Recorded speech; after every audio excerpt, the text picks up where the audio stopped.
Students, तो एक बार फिर से आप सभी का स्वागत है यूजीसी नेट पेपर फर्स्ट की क्लासेस में।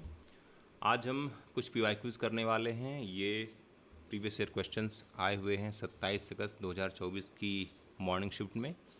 तो इन कुछ क्वेश्चंस पे हम बात करेंगे और वन बाय वन इनके जो ऑप्शंस दिए गए हैं उसको भी हम डिस्कस करेंगे। तो जल्दी से हम शुरू करते हैं। Question number first, interpretation of a media text which is in variance with the original creator's intention is described as। Hindi में इसको देखिए आप, हिंदी में भी इसका हम देखेंगे। किसी जनसंचार माध्यम से संबंधित पाठ का अर्थ निर्णय मूल सृष्टा के अभिप्राय से भिन्न होता है। देखिए, कीवर्ड्स की हम बात करते हैं कि जब भी कोई क्वेश्चन आप पढ़ें तो उसमें क्वेश्चन क्या पूछ रहा है, क्वेश्चन किस चीज़ पर जो है एम्फेसिस कर रहा है, वो जानना बहुत ज़रूरी है आपके लिए। जो मूल सृष्टा के अभिप्राय से भिन्न हो, मतलब कहने का कि मान लीजिए कि आपने अपने किसी मित्र तक एक मैसेज भेजा और वो मैसेज लेकर के गया कोई तीसरा व्यक्ति, लेकिन जिस मंतव्य से, जिस मीनिंग से आपने मैसेज भेजा था, वो मीनिंग या वो मंतव्य आपके उस मित्र तक नहीं पहुंच पाया। जो मीडिएटर था उसने आपकी कही हुई बात को मिस इंटरप्रेट करके इसको सुना दिया। तो इस पूरे घटनाक्रम को क्या कहेंगे आप? इस पूरे घटनाक्रम को क्या कहेंगे? इस पूरे घटनाक्रम को हम बोलते हैं एबरेंट डिकोडिंग। एबरेंट डिकोडिंग इसको बोलते हैं। इम्पर्सनल डिकोडिंग जैसी कोई ऐसा कोई टर्म होता नहीं मीडिया में। अनइक्वल डिकोडिंग भी ऐसा कोई टर्म ऐसा सच होता नहीं है। अबव द लाइन डिकोडिंग होता है। अबव द लाइन डिकोडिंग क्या है? अबव द लाइन डिकोडिंग का मतलब हो गया कि आप अपने मैसेज को पहुंचाने के लिए जो ट्रेडिशनल वेज हैं उनका यूज़ कर रहे हैं।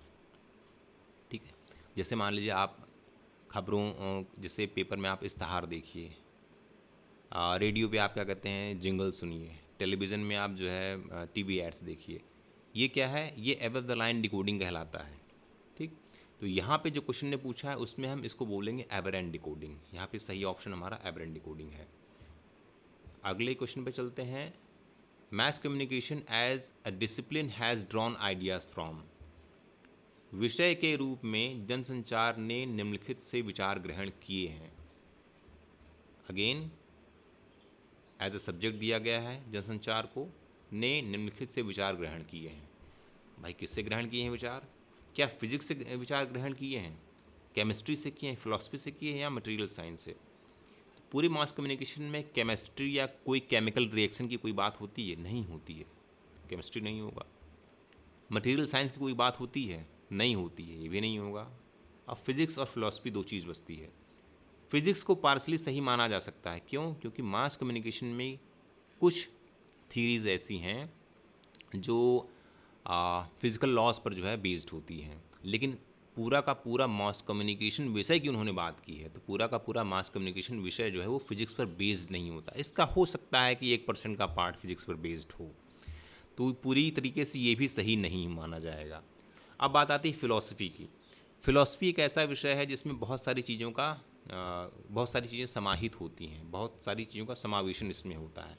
अब मास कम्युनिकेशन और इसके जो इसकी क्वालिटीज़ हैं उस पर हम बात करेंगे। मास कम्युनिकेशन में लैंग्वेज आ जाता है, ठीक है, बिहेवियर आ जाता है, कल्चरल स्टडीज़ आ जाता है। फ़िलॉसफी में आप देखिए तो कमोबेश वो सारी की सारी चीज़ें इसमें आती हैं जो मास कम्युनिकेशन में होती हैं। तो हम इसको कनेक्ट किससे करते हैं? फ़िलॉसफी से कनेक्ट करते हैं। ठीक है, तो सही ऑप्शन क्या है? फ़िलॉसफी। अगले क्वेश्चन की ओर बढ़ते हैं। The characteristics of cool medias are. Cool media के कैरेक्टरिस्टिक्स के बारे में इन्होंने पूछा है। हिंदी में देखिए, कूल शांत मीडिया के लक्षण हैं। थोड़ा सा 1 मिनट में आपको बताता हूँ कि ये कूल मीडिया दरअसल है क्या। 1960s में मार्शल मैकलुहान एक थियरिस्ट थे। ये मैस कम्युनिकेशन में इन्होंने अपनी थियरीज़ लिखी हैं, बताई हैं। तो इन्होंने क्या कहा? इन्होंने बताया कि जो मीडिया है उसको इन्होंने बाइफरकेट किया, उसका इन्होंने वर्गीकरण किया, क्लासिफिकेशन किया। 2 वर्ग इन्होंने बनाए। एक में इन्होंने कहा कि एक के अंतर्गत जो आएगा उसको हम बोलेंगे हॉट मीडिया, दूसरे के अंतर्गत जो आएगा उसको बोलेंगे कूल मीडिया। अब कूल मीडिया के बारे में प्रश्न ने पूछा है, उसकी कैरेक्टरिस्टिक्स से इन्होंने क्वेश्चन पूछा है, तो ये जान लीजिए कि कूल मीडिया जो होता है वो लो डेफिनेशन होता है। मतलब उसमें जो इन्फॉर्मेशन होती है, इन्फॉर्मेशन की मात्रा कम होती है। अब इसी का अपोजिट हॉट मीडिया हो जाएगा। उसमें क्या होगा? उसमें हाई डेफिनेशन होगा। हाई डेफिनेशन होगा तो क्या होगा? जो मैसेज है मैसेज रिच होगा उसमें। ठीक, अब देखिए small amount of information, yes school media में स्मॉल अमाउंट ऑफ इन्फॉर्मेशन होता है। अब बात आती है, देखिए ये दोनों नहीं होंगे, हाई अमाउंट ऑफ इन्फॉर्मेशन, क्योंकि हॉट मीडिया हो जाएगा, हाई डेफिनेशन हॉट मीडिया हो जाएगा। ठीक, ये भी नहीं होगा। अब बचता ले देखिए high participation, yes cool media की से आने वाले मैसेज को सुनने समझने के लिए आपको बहुत ज़्यादा फोकस होना पड़ता है। अब जैसे कूल मीडिया का एक एग्जांपल है टेलीफोन। जब आप टेलीफोन से किसी से बात करते हैं तो टेलीफोन पे आप लगातार फोकस करते हैं कि उसकी आवाज़ किस, उसका उसका लहजा किस तरीके से है बोलने का, जो सामने वाला आपसे बात कर रहा है, क्या गुस्से में बात कर रहा है, क्या सामान्य अर्थों में बात कर रहा है, तो आपको बहुत फोकस होना पड़ता है, तो इसलिए हाई पार्टिसिपेशन होता है। ठीक, जबकि हॉट मीडिया में इसी का जस्ट अपोजिट होगा, वहाँ क्या है, वहाँ ऑडियंस का जो पार्टिसिपेशन है वो लो होगा। तो हमारे पास जो सही ऑप्शन बचते हैं A, B and D, option number 4। Next question, which of the following are associated with heavy use of internet. इन्होंने कहा है कि निम्नलिखित में से कौन सा एसोसिएटेड है इंटरनेट के हैवी यूज़ से, निम्नलिखित में से कौन से इंटरनेट के अधिक प्रयोग से संबंधित है। ठीक है, तो इसको आप देखिए इस तरीके से आगे आगे। ठीक है, question number 4, which of the following are associated with heavy use of internet. Hindi version भी इसका देख लेते हैं। निम्नलिखित में से कौन से इंटरनेट के अधिक प्रयोग से संबंधित है। व्यसन, अवसाद, विकर्षण, कणीकरण, जनसंचार माध्यम का ज्ञान। देखिए हैवी यूज़ ऑफ इंटरनेट की बात ये कर रहे हैं, क्वेश्चन को हमेशा उसके कीवर्ड्स को आपको लेकर के चलना है। ऐसा करने से आपका क्वेश्चन अच्छे से और बहुत आसानी से सॉल्व होने की संभावना बढ़ जाती है। इंटरनेट का अगर आप हैवी यूज़ करते हैं तो जाहिर सी बात है इंटरनेट का एडिक्शन होगा ही होगा। जितना ज़्यादा समय आप इंटरनेट पे बिताएंगे आपका धीरे धीरे धीरे एडिक्शन उससे बढ़ता चला जाएगा। जाहिर सी बात है, आप सभी जानते ही होंगे कि अगर आप यूट्यूब पे रील्स देख रहे हैं या किसी और सोशल मीडिया पर रील्स देख रहे हैं या अपना टाइम एक्सपेंड कर रहे हैं तो आपका एडिक्शन उसके प्रति बढ़ता चला जाता है। जब एडिक्शन बढ़ता चला जाता है तो क्या होता है कि आपका जो पर्सनल वर्क होता है वो डिले होगा। जब पर्सनल वर्क डिले होगा तो आपके अंदर डिप्रेशन आता है कि मुझे जो काम एक दिन में ख़त्म करना चाहिए था, जो चैप्टर मुझे एक दिन में ख़त्म करना चाहिए था, सोशल मीडिया की वजह से, यूट्यूब की वजह से मेरा वो चैप्टर 5 दिन में नहीं ख़त्म हो पाया। तो ये क्या है, ये डिप्रेशन में जाना हो जाएगा। 100% इंटरनेट के हैवी यूज़ की वजह से ये भी एक समस्या होगी और इससे जुड़ा हुआ है। डिस्ट्रैक्शन तो 100% होता ही है। इंटरनेट का आप जितना ज़्यादा यूज़ करेंगे डिस्ट्रैक्शन होगा ही होगा।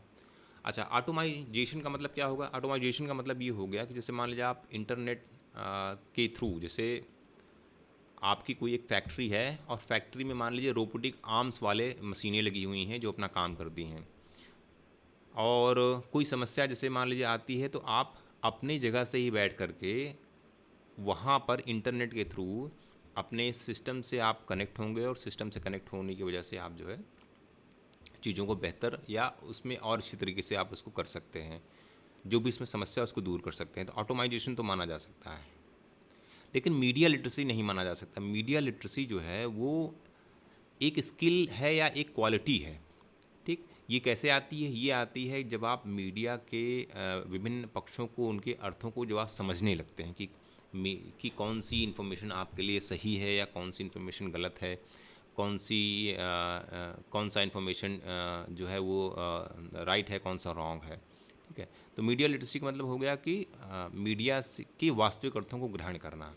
मीडिया के वास्तविक अर्थों को ग्रहण करना इंटरनेट पर बहुत ज़्यादा समय बिताने से नहीं आता, ये चीज़ों को पढ़ने समझने से आता है। तो ये नहीं होगा। ABCD, ये आपके 4 ऑप्शन यहाँ पे सही होते हैं, तो ये ऑप्शन नंबर 1 आपका यहाँ पे ये सही है। ठीक है, ये वाला। क्वेश्चन नंबर 5 पे आते हैं। यहाँ पे 2 लिस्ट दिए गए हैं। ऑडियंस एक तरफ कॉन्सेप्ट दिया गया है, एक तरफ डिस्क्रिप्शन दिया गया है, दोनों को मैच करना है। हिंदी में भी देख लेते हैं। श्रोता साम्राज्यवाद, विरेचन, पृथक्कीकरण, अर्ली विंडो और उसके संबंध में विवरण दिया गया है। तो 1 बाय 1 हम एक पे बात करेंगे।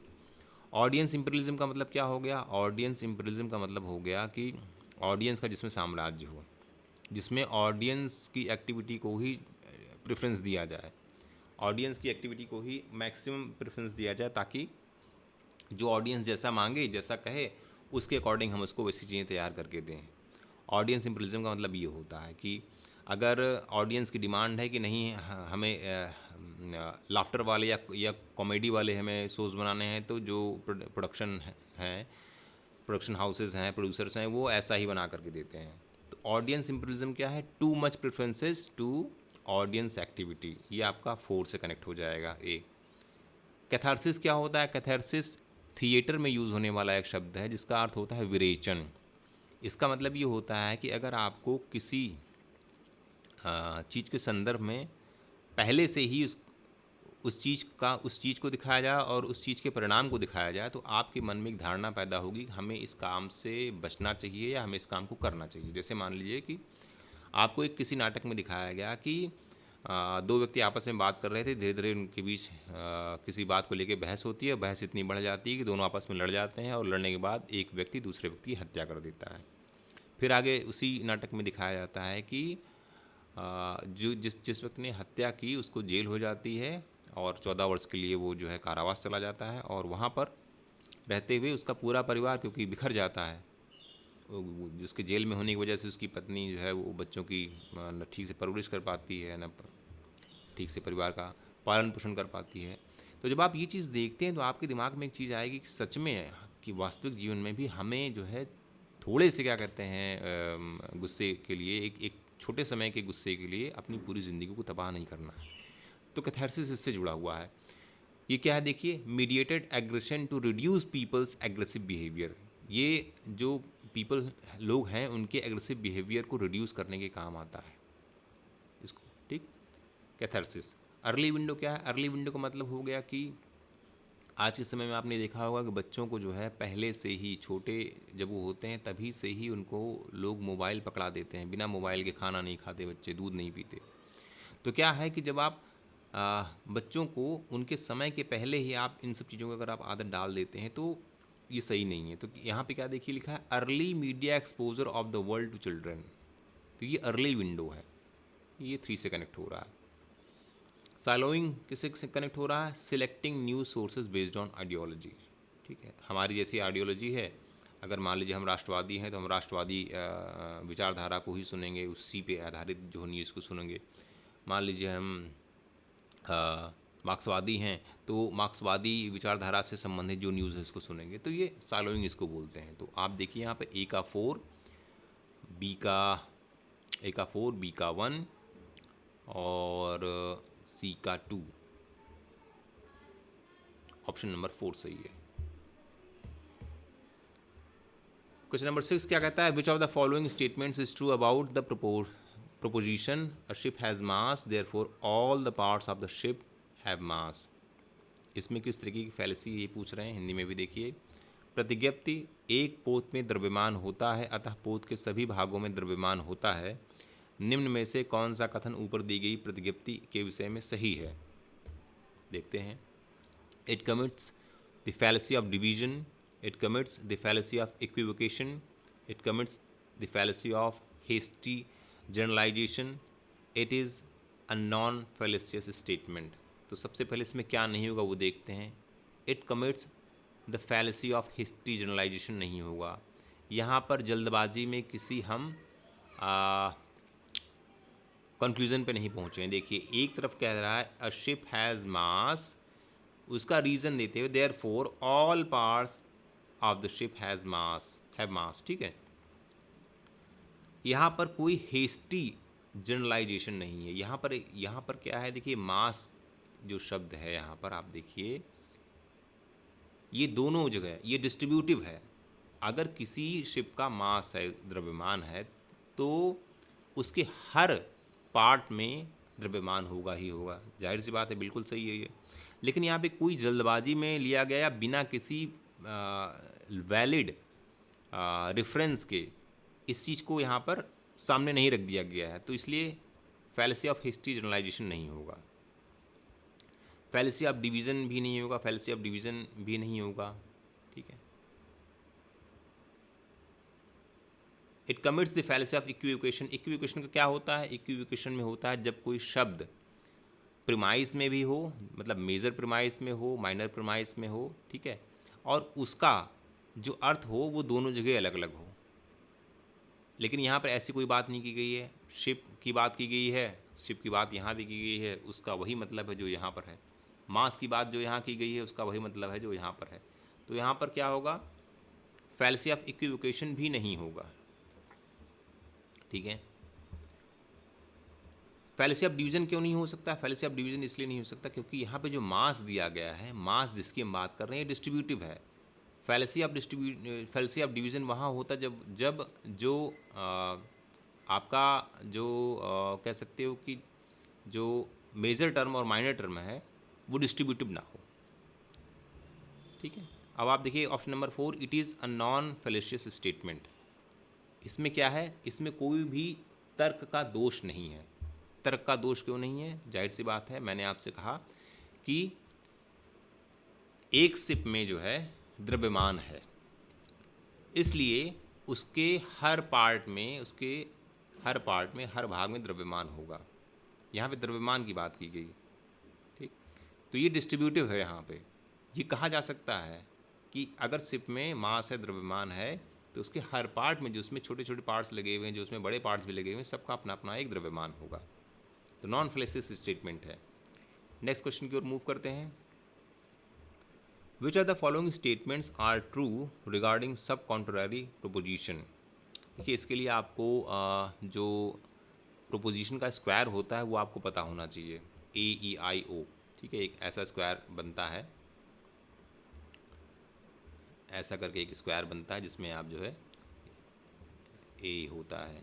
ठीक है, यहाँ पे A होता है, यहाँ E होता है। ठीक, यहाँ पे I होता है और यहाँ पे O होता है। अगर ये आपको पूरा याद होगा तो वो आप इसे कर पाएंगे। तो फिलहाल मैं इसके लिए आपको बता देता हूँ। सब कॉन्ट्ररी प्रोपोजिशन का मतलब यहाँ पे हो गया, देखिए, if one is true the other must be false, they can not both be false. If one is false the other must be true, they can both be true. अभी ध्यान में रखिए कि यहाँ पर जो सब कॉन्ट्ररी प्रोपोजिशन की बात करते हैं, यहाँ पर ये वो दरअसल आई और ओ के बीच होता है। यहाँ पर आई और ओ के बीच होता है यहाँ पर। ठीक है, तो ये क्या है, इसको आपको ध्यान में रखना है कि ये they can not both be false 100%। ये स्टेटमेंट दो के दोनों कभी फॉल्स नहीं हो सकते। या तो एक फॉल्स होगा, एक सही होगा, ये है, या तो दोनों के दोनों सही होंगे। यहाँ देखिए डी क्या लिखा है, they can both be true, मतलब दोनों या तो सही हो सकते हैं या दोनों में से एक सही हो सकता है, दोनों एक साथ गलत नहीं हो सकते। तो ये भी सही है, they can not both be false. अब देखिए यहाँ पे तीसरा, if one is false the other must be true. ठीक, if one is false other must be true.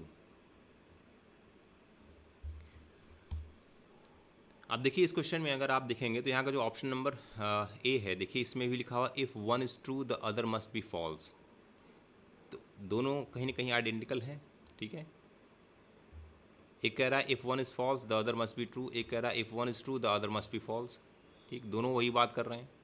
लेकिन आप देखिए ऑप्शन में कहीं भी ए और सी साथ में आए हैं क्या? एक तरीके से देखा जाए ए बी सी डी सारे के सारे, लेकिन ए बी सी डी सारे के सारे कहीं एक साथ नहीं आए हुए हैं। ठीक है, तो जो हमारे पास सही ऑप्शन बचता है वो है B C and D, only B C and D. ठीक है, नेक्स्ट क्वेश्चन की ओर मूव करते हैं। क्वेश्चन नंबर 8 कहता है which of the following statements are logically equivalent.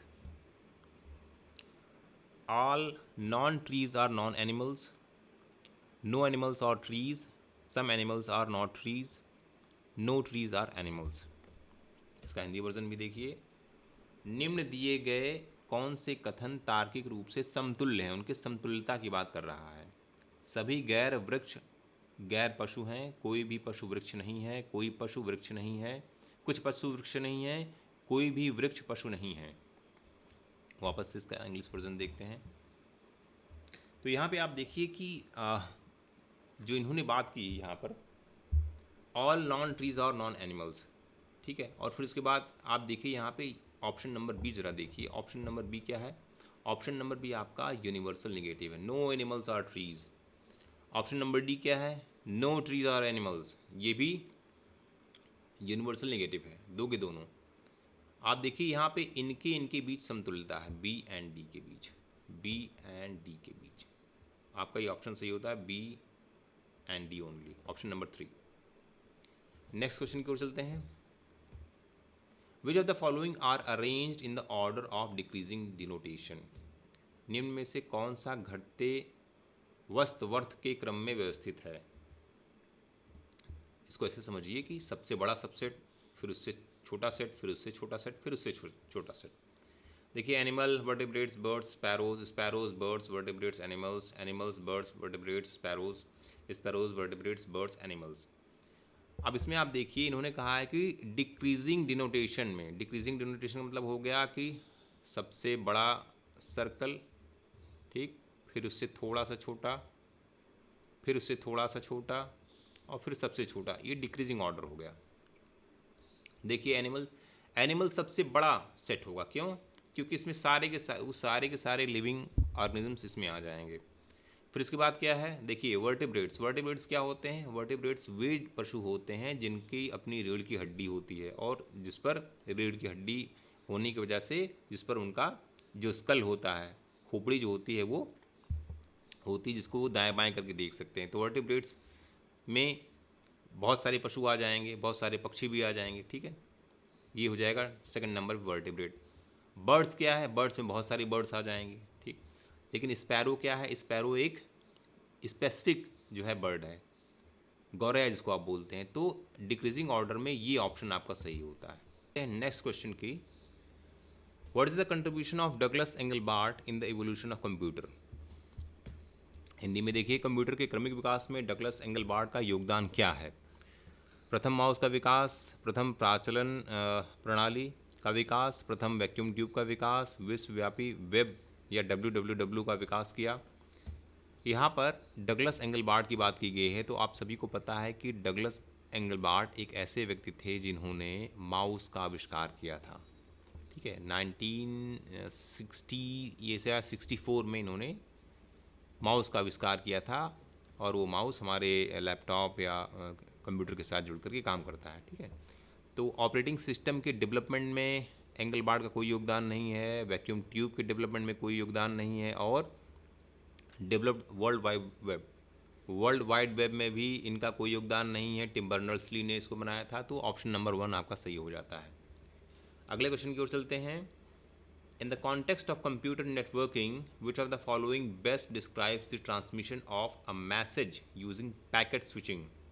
Hindi में देखिए, कंप्यूटर नेटवर्किंग के संदर्भ में पैकेट स्विचिंग के प्रयोग से संदेश प्रेषण का निम्न में से कौन सर्वोत्तम वर्णन करता है। अब आप इसको समझ लीजिए, जो क्वेश्चन पूछ रहा है कि अगर मान लीजिए कि आपको कहीं मैसेज भेजना है, तो वो मैसेज जो होता है डिजिटली क्या होता है, वो पैकेट्स में जाता है। कौन से पैकेट्स में? जो बाइनरी जो उसका इक्विवेलेंट होता है उसमें जाता है, ठीक है। अभी क्या कह रहे हैं, इसमें 4 ऑप्शन उन्होंने दिए हैं। पहला कहता है कि data packets may follow different routes and may arrive at different times in different order. Data packets will always follow the same route and arrive at the same time in the same order. Data packets will always follow the same route but could arrive at different times in different order. Data packets may follow different routes but will always arrive at the same time in the same order. तो इसके लिए मैं आपको बता दूं कि जो भी इंफॉर्मेशन कंप्यूटर नेटवर्किंग में रन करती है, जैसे मान लीजिए कि जब आप अपने लैपटॉप में किसी एक विषय के बारे में जानकारी खोजते हैं, तो वो ज़रूरी नहीं है कि वो जानकारी जहाँ से आ रही हो किसी एक ही सर्वर से आए। हो सकता है वो 2 या 3 सर्वर से आए, अलग अलग जगह से, ठीक है। तो कहने का मतलब है कि जो डेटा पैकेट होगा वो डिफरेंट रूट से आ सकता है। May follow different routes, yes ये सही है, अलग अलग रूट से आ सकता है।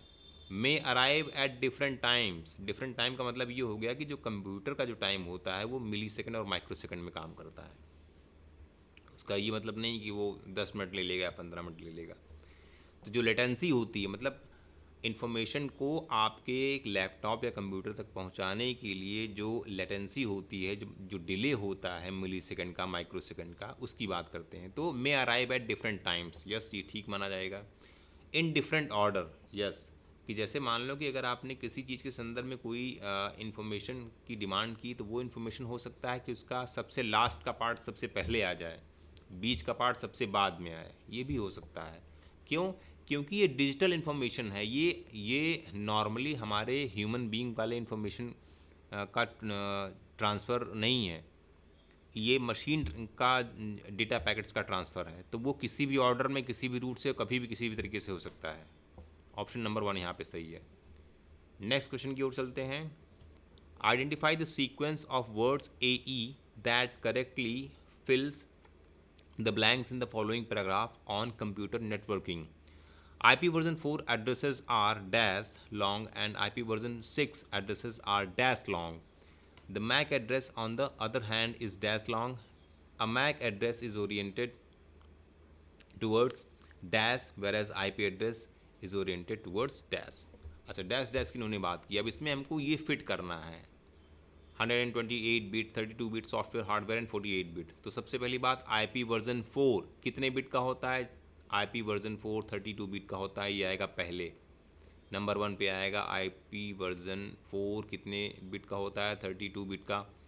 फिर क्या आएगा? आईपी वर्जन 6 होता है 128 बिट का, दूसरे नंबर पे ये आएगा। ठीक है, तीसरे नंबर पे क्या आएगा? The MAC address on the other hand is dash long. MAC address क्या होता है? मैक एड्रेस किसी भी हार्डवेयर का अपना एक पर्टिकुलर फिजिकल एड्रेस होता है जो कभी नहीं चेंज होता।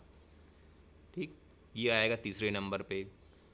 ठीक है, a MAC address is oriented towards dash, यहाँ क्या होगा? Whereas I P address is oriented towards dash, यहाँ पे क्या होगा? A MAC address is oriented towards hardware. 4 पे ये आएगा। मतलब कोई भी मैक एड्रेस जो होता है वो आपके लैपटॉप या कंप्यूटर में जो मशीनरी लगी हुई है, जो हार्डवेयर लगा हुआ है, उसका पर्सनल एड्रेस होता है, वो कभी नहीं चेंज होता है। ठीक है, वो कभी नहीं चेंज होता है। और आईपी एड्रेस क्या है? ये सॉफ्टवेयर बेस्ड होता है, ये नेटवर्क के डिपेंड करता है, नेटवर्क पे डिपेंड करता है। अगर आपका आईपी एड्रेस बनारस में कुछ और है तो दिल्ली में कुछ और हो जाएगा, लेकिन आपका मैक एड्रेस जो बनारस में है, दिल्ली में भी अगर आप लैपटॉप लेके जाएंगे तो आपका मैक एड्रेस वही रहेगा। तो सबसे पहले क्या आएगा? बी आएगा, फिर आएगा ए आएगा, फिर आएगा ई, बी ए ई डी सी। ठीक है, आपका ऑप्शन नंबर 2 सही हो जाता है यहाँ पे। क्वेश्चन नंबर 14 क्या कहता है? With reference to the computers which of the following statements are correct. Hindi में देख लीजिए, कंप्यूटर के संदर्भ में निम्न में से कौन से कथन सही हैं? इसको हम इंग्लिश में ही देखेंगे। CPU follows fetch decode execute store cycle to run instructions. CPU का फुल फॉर्म हो गया सेंट्रल प्रोसेसिंग यूनिट, वो यूनिट जिसमें माइक्रो प्रोसेसर लगा हुआ होता है। Intel and AMD are two manufacturers of CPUs। Yes, Intel और AMD दो ऐसी कंपनी हैं जो माइक्रो प्रोसेसर्स का निर्माण करती हैं, सेंट्रल प्रोसेसिंग यूनिट्स का निर्माण करती हैं कंप्यूटर्स के लिए, लैपटॉप्स के लिए, हाई एंड सिस्टम्स के लिए। The clock speed of CPU, यहाँ देखिए थर्ड नंबर पे, the clock speed of CPU is usually measured in megabytes. ये ध्यान में रखिएगा कि जो भी CPU की जो स्पीड होती है उसको हम हमेशा किस में मापते हैं? उसको हम हर्ट्ज़ में मापते हैं, HERTZ, हर्ट्ज़ में। ठीक है, उसको हम हर्ट्ज़ में मापते हैं। तो ये क्या होगा? ये हो जाएगा या तो मेगा हर्ट्ज़ में जाएगा या गीगा हर्ट्ज़ में जाएगा। ठीक, या तो मेगा हर्ट्ज़ में जाएगा या गीगा हर्ट्ज़ में जाएगा। ठीक, तो क्लॉक स्पीड हमेशा हर्ट्ज़ में मापी जाएगी। फैंस आर रिक्वायर्ड, तो ये होगा नहीं। Fans are required to cool down most CPU so that they do not overheat. Yes, आपने देखा होगा कि लैपटॉप और कंप्यूटर में जो माइक्रो प्रोसेसर्स लगे हुए होते हैं उनके ऊपर एक फ़ैन की व्यवस्था होती है। वो फ़ैन क्या करता है? उसको ओवरहीट से बचाता है। क्यों? क्योंकि जब CPU रन करता है तो आपका जो माइक्रो प्रोसेसर है वो एक सेकंड में पता नहीं कितने हज़ारों लाखों जो है गणनाएँ करता है। तो वो जो उसका प्रोसेस होता है उस प्रोसेस में वो हीटअप होता है। जब हीटअप होता है तो उसको कूल डाउन करने के लिए फ़ैन का प्रयोग किया जाता है। ई क्या कह रहा है, C P U is the brain of the computer and modern C P Us can not have multiple processing cores. यहाँ पे देखिए ये इस स्टेटमेंट में आधा यहाँ से यहाँ तक तो सही है, ठीक है। It can not have multiple processing course, yes, कई सारे इसमें आप मल्टीपल प्रोसेसिंग कोर्स का यूज़ कर सकते हैं, तो आधा स्टेटमेंट यहाँ गलत है, ठीक है। तो इसलिए इसको नहीं माना जाएगा। आपने देखा होगा कि डुअल कोर, ऑक्टा कोर, बहुत सारे क्या कहते हैं प्रोसेसर्स होते हैं अलग अलग कोर्स के, वो यूज़ होते हैं। तो सबसे पहले क्या है, a C P U follows fetch decode execute store cycle to run instructions. कोई भी सेंट्रल प्रोसेसिंग यूनिट जो होती है वो क्या करती है, हमारे द्वारा दिए गए इंस्ट्रक्शंस को पहले वो लेती है, फिर उसको डिकोड करती है, फिर वो ये देखती है कि हमने इसको कौन सा टास्क एग्जीक्यूट करने के लिए कमांड दिया है, फिर उस कमांड को फॉलो करती है, फिर वो अपने टास्क को एग्जीक्यूट करती है। एग्जीक्यूट करने के बाद फिर उसको वो दिए गए मतलब जो आपका एस डी डी होगा वहाँ पर उस चीज़ को स्टोर करती है। तो ये सही होगा। ऑप्शन नंबर बी भी सही है। मैंने बताया कि इंटेल और एएमडी दो ऐसी कंपनी हैं जो सेंट्रल प्रोसेसिंग यूनिट्स का निर्माण करती हैं। तो ए बी एंड डी आपका सही होगा, ए बी एंड डी। तो ऑप्शन नंबर 4 आपका यहाँ सही हो जाता है। अगले क्वेश्चन की ओर चलते हैं। यहाँ पे दो लिस्ट दी गई है, एक में डिस्क्रिप्शन दिया गया है, एक में अप्रोप्रिएट दिया गया है। हिंदी में भी देखते हैं इसको। एक में वर्णन दिया गया है, एक में उपयुक्त भंडारण माध्यम दिया गया है। तो इसको आप इंग्लिश में ही देखते हैं। इंग्लिश में क्यों देखते हैं, क्योंकि ये कंप्यूटर से जुड़ा हुआ प्रश्न है। कंप्यूटर से जुड़े प्रश्न को अगर आप अंग्रेजी में करेंगे तो उसके शब्दों के अर्थ को समझने में आपको बहुत आसानी होगी। पहला देखिए क्या कहता है, a storage medium that stores data on the internet. आपको अगर ऐसी सुविधा मिल जाए कि आप बहुत सारा डेटा अपना इंटरनेट पर आप स्टोर कर सकें, मतलब जैसे मान लीजिएगा आपने एक साथ 10 HD क्वालिटी की फिल्में आपको जो है स्टोर करनी है, लेकिन आपने कहा कि आपके लैपटॉप में जगह नहीं, तो आपने सोचा कि चलो इसको ठीक है इंटरनेट पे ही हम इसको स्टोर कर देते हैं। तो इंटरनेट पे कहाँ स्टोर होगा, क्लाउड में स्टोर होगा। क्लाउड जो होता है एक स्टोरेज फैसिलिटी होती है जो कंसर्निंग कंपनी आपसे कुछ पैसा ले करके आपको वो क्लाउड स्टोरेज प्रोवाइड कराता है, ठीक। अभी जैसे जब आप जीमेल यूज़ करते हैं तो जीमेल में आपको 15 GB तक का क्लाउड स्टोरेज फ्री मिलता है। उस 15 GB तक के क्लाउड स्टोरेज में आप क्या कर सकते हैं, आप अपने बहुत सारी फाइल्स, बहुत सारे इन्फॉर्मेशन, बहुत सारा डेटा आप जो है स्टोर करके रख सकते हैं। उसके लिए आपको किसी मतलब लैपटॉप या कंप्यूटर की ज़रूरत नहीं है, आप उसको कभी भी कहीं भी एक्सेस कर सकते हैं। बस आपके पास अपना लॉगिन आईडी पासवर्ड होना चाहिए आपके जीमेल का। अब आप देखिए, internal storage where the current instructions are stored. अब कंप्यूटर के अंदर वो कौन सी ऐसी चीज़ होती है जहाँ पर कोई भी चीज़ जो कोई भी करंट इंस्ट्रक्शंस का जो डेटा होता है वो स्टोर होता है, वो होता है रैम, रैंडम एक्सेस मेमोरी, ठीक है। ये क्या करता है, जब तक आपका सिस्टम ऑन है तो रैम क्या करता है कि रैम में जो भी मेमोरी है वो उसमें रहती है, लेकिन जैसे ही आपने अपने सिस्टम को शट डाउन किया, रैम की मेमोरी वॉलेटाइल होती है, वो ऑफ होने के बाद बिल्कुल सब गायब हो जाता है वहाँ से। A solid state storage that is used in digital cameras. जाहिर सी बात है कि डिजिटल कैमरा में हम एक चिप का यूज़ करते हैं जिसको आप मेमोरी कार्ड बोलते हैं। मेमोरी कार्ड क्या होता है, मेमोरी कार्ड एक तरीके का फ्लैश मेमोरी होता है। फ्लैश क्यों बोलते हैं भाई, इसको फ्लैश क्यों बोलते हैं, फ्लैश इसलिए बोलते हैं कि इसमें जो मेमोरी में जो डेटा का आदान प्रदान होता है ना, वो समझ लीजिए कि बहुत तेज़, बहुत ही द्रुत गति से होता है, इसके लिए इसको बोलते हैं फ्लैश मेमोरी। और जो डिस्क वाली मेमोरी होती है उससे काफ़ी ज़्यादा तेज़ इसमें डेटा का आदान प्रदान होता है, इसमें कोई डिस्क नहीं होती है। पुराने जो लैपटॉप कंप्यूटर आप देखते थे उसमें जो है आपको हार्ड डिस्क मिलती थी, उस हार्ड डिस्क में एक मैग्नेटिक डिस्क होती थी जो रोटेट करती थी, वो रोटेट करती थी तो आवाज़ भी करती थी। तो आपका सी जो है वो 4 से कनेक्ट हो रहा है। An optical storage medium that stores high definition movies. HD movies को स्टोर करने के लिए क्या है, ब्लूरे डिस्क आती है। ब्लूरे डिस्क एक छोटी सी डिस्क होती है जिस पे आप चाहें तो 15-20 GB तक की फिल्में जो है आप स्टोर कर सकते हैं। उसमें जो कैपेसिटी होती है, स्टोरेज कैपेसिटी बहुत ज़्यादा होती है, बहुत बड़ी होती है। तो ब्लूरे डिस्क क्या होती हैं, ब्लूरे डिस्क जो है जो हाई एंड फाइल्स हैं उनको स्टोर करने के लिए प्रयोग की जाती हैं। तो आपका हो गया A का 2, B का 1 और C का 4। ए का 2, बी का 1, सी का 4, ऑप्शन नंबर 3 आपका सही है यहाँ पे। ठीक है, तो आज के लिए इतना ही। मिलते हैं हम नेक्स्ट क्लास में कुछ नए क्वेश्चंस के साथ। तब तक के लिए मैं आपसे लेता हूँ विदा।